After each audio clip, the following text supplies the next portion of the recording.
नहीं बल्कि राष्ट्रीय संकल्प का प्रतीक बना दिया। वंदे मातरम की ऊर्जा आज भी उतनी प्रखर है जितनी स्वतंत्रता संग्राम के दिनों में थी। अतः मैं माननीय प्रधानमंत्री जी से अनुरोध करता हूं कि वह इस विषय पर अपने विचार सदन को साझा करें।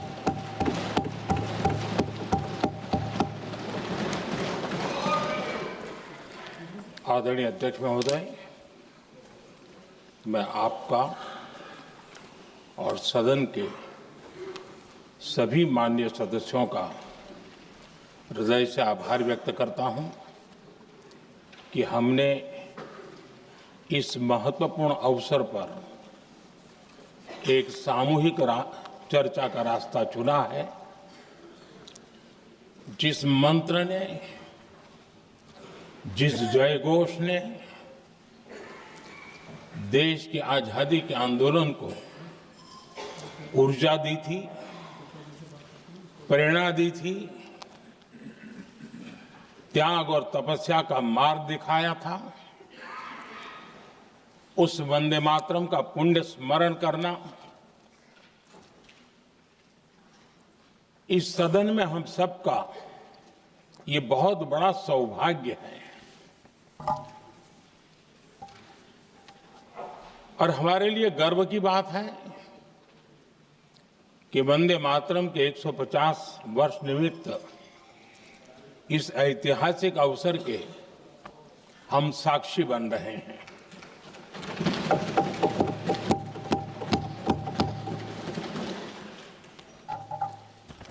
एक ऐसा कालखंड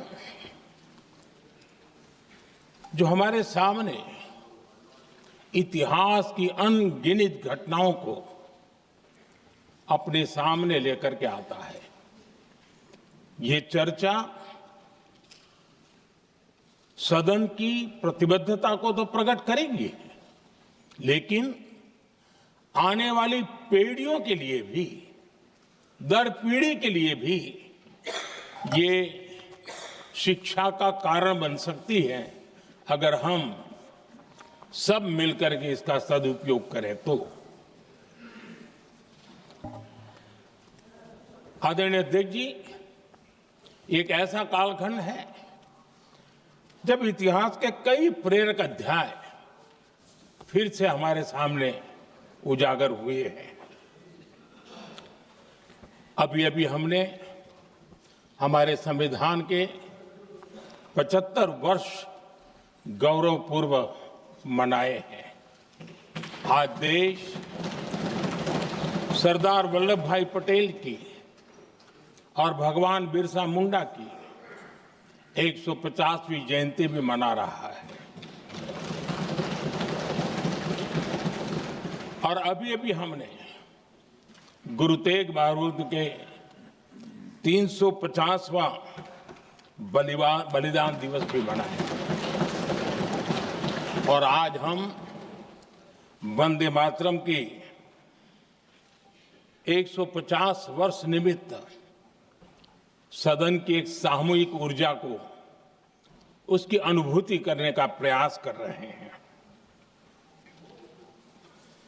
वंदे मातरम 150 वर्ष की यात्रा अनेक पड़ावों से गुजरी है, लेकिन आदरणीय अध्यक्ष जी, वंदे मातरम का जब 50 वर्ष हुए तब देश गुलामी में जीने के लिए मजबूर था। और वंदे मातरम के 100 साल हुए तब देश आपातकाल की जंजीरों में जकड़ा हुआ था।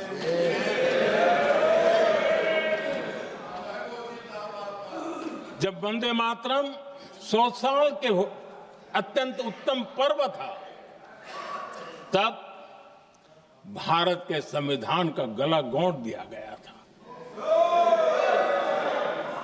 जब वंदे मातरम 100 साल का हुआ, तब देशभक्ति के लिए जीने मरने वाले लोगों को जेल के सलाखों के पीछे बंद कर दिया गया था। जिस वंदे मातरम के गीत ने देश को आजादी की ऊर्जा दी थी, उसके जब 100 साल हुए तो दुर्भाग्य से एक काला कालखंड हमारे इतिहास में उजागर हो गया। हम लोकतंत्र के गिरोह में थे।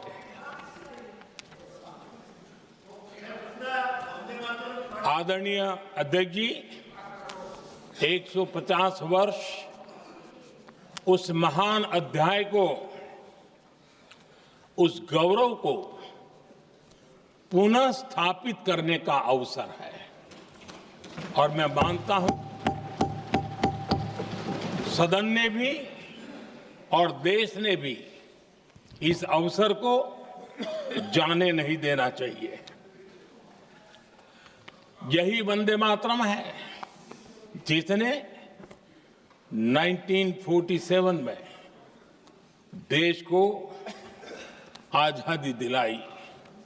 स्वतंत्रता संग्राम का भावात्मक नेतृत्व इस वंदे मातरम के जयघोष में था। आदरणीय अध्यक्ष जी,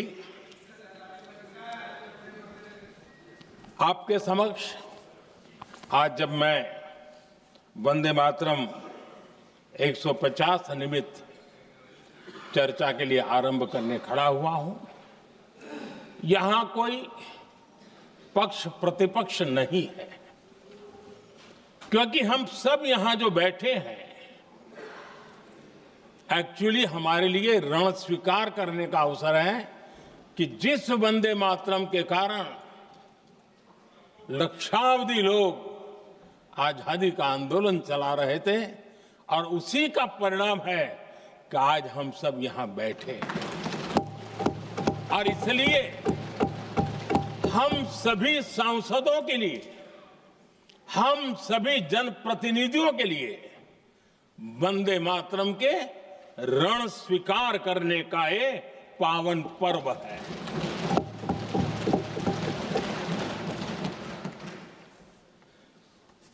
और इससे हम प्रेरणा लेकर के वंदे मातरम की जिस भावना ने देश की आजादी का जंग लड़ा, उत्तर दक्षिण पूर्व पश्चिम पूरा देश एक स्वर से वंदे मातरम बोल के आगे बढ़ा। फिर से एक बार अवसर है कि आओ हम सब मिल के चले, देश को साथ लेके चले। आजादी के दीवानों ने जो सपने देखे थे, उन सपनों को पूरा करने के लिए वंदे मातरम 150 हम सबकी प्रेरणा बने, हम सबकी ऊर्जा बने और देश आत्मनिर्भर बने। 2047 में विकसित भारत बना करके हम रहे, इस संकल्प को दोहराने के लिए ये वंदे मातरम हमारे लिए एक बहुत बड़ा अवसर है। आदरणीय अध्यक्ष जी, दादा तबीयत तो ठीक है ना? नहीं, कभी कभी इस उम्र में हो जाता है। आदरणीय अध्यक्ष जी, वंदे मातरम की इस यात्रा की शुरुआत बंकिम चंद्र जी ने 1875 में की थी और गीत ऐसे समय लिखा गया था जब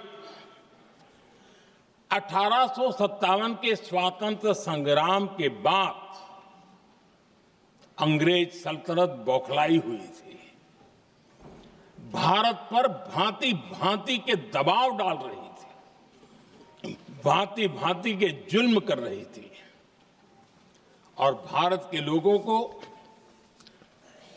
मजबूर किया जा रहा था अंग्रेजों के द्वारा। और उस समय उनका जो राष्ट्रीय गीत था, गॉड सेव द क्वीन, इसको भारत में घर घर पहुंचाने का एक षड्यंत्र चल रहा था।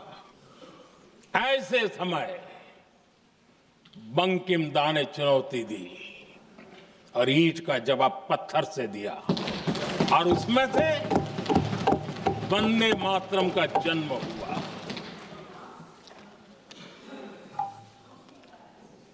इसके कुछ वर्ष बाद 1882 में जब उन्होंने आनंद मठ लिखा तो इस गीत का उसमें समावेश किया गया।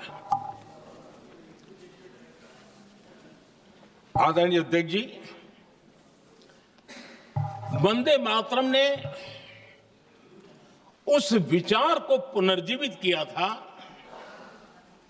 जो हजारों वर्ष से भारत की रग रग में रचा बसा था।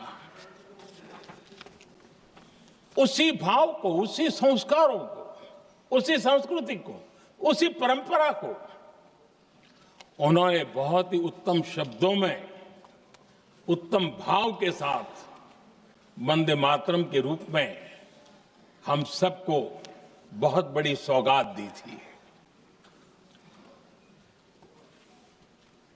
वंदे मातरम ये सिर्फ केवल राजनीतिक आजादी की लड़ाई का मंत्र नहीं था। सिर्फ हम अंग्रेज जाए और हम खड़े हो जाए, अपने राह पर चले, इतने मात्र तक वंदे मातरम प्रेरित नहीं करता था, उससे कहीं आगे था। आजादी की लड़ाई इस मातृभूमि को मुक्त कराने का भी जंग था। अपनी मां भारती को उन बेड़ियों से मुक्ति दिलाने का एक पवित्र जंग था। और वंदे मातरम की पृष्ठभूमि हम देखें, उसके संस्कार सरिता देखें, तो हमारे यहां वेद काल से एक बात बार बार हमारे सामने आई है। जब वंदे मातरम कहते हैं तो वही वेद काल की बात हमें याद आती है। वेद काल से कहा गया है, माता भूमि ही पुत्रो अहम पृथिव्याः, अर्थात ये भूमि मेरी माता है और मैं पृथ्वी का पुत्र हूं। आदरणीय अध्यक्ष जी, यही वो विचार है जिसको प्रभु श्री राम ने भी लंका के वैभव को छोड़ते हुए कहा था, जननी जन्मभूमिश्च स्वर्गादपि गरीयसी। वंदे मातरम यही महान सांस्कृतिक परंपरा का एक आधुनिक अवतार है। आदरणीय अध्यक्ष जी, बंकिम दा ने जब वंदे मातरम की रचना की तो स्वाभाविक ही वो स्वतंत्रता आंदोलन का स्वर बन गया। पूरब से पश्चिम, उत्तर से दक्षिण, वंदे मातरम हर भारतीय का संकल्प बन गया। इसलिए वंदे मातरम की स्तुति में लिखा गया था, मातृभूमि स्वतंत्रता की वेदिका पर मदोमय, मातृभूमि स्वतंत्रता की वेदिका पर मोदमय, स्वार्थ का बलिदान है यह शब्द है वंदे मातरम। है सजीवन मंत्र भी यह विश्व विजयी मंत्र भी, शक्ति का आह्वान है यह शब्द वंदे मातरम।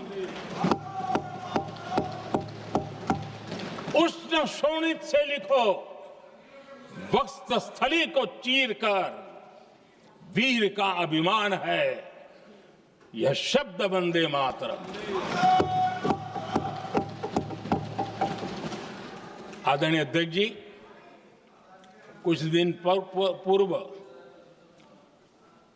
जब वंदे मातरम 150 का आरंभ हो रहा था तो मैंने उस आयोजन में कहा था, वंदे मातरम हजारों वर्ष की सांस्कृतिक ऊर्जा भी थी, उसमें आजादी का जज्बा भी था और आजाद भारत का विजन भी था। अंग्रेजों के उस दौर में एक फैशन हो गई थी भारत को कमजोर, निकम्मा, आलसी, कर्महीन, इस प्रकार भारत को जितना नीचा दिखा सके ऐसी एक फैशन बन गई थी। और उसमें हमारे यहां भी जिन्होंने तैयार किए थे वो लोग भी वही भाषा बोलते थे।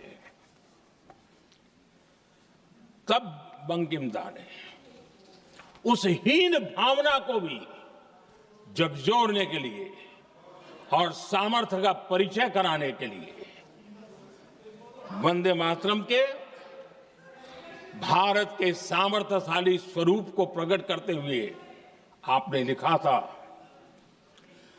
तम ही दुर्गा दश प्रहरण धारिणी, कमला कमल दल विहारिणी, वाणी विद्या दायिनी, नमामि त्वाम नमामि कमलाम, अमलाम अतुलाम, सुजलाम सुफलाम, मातरम वंदे मातरम।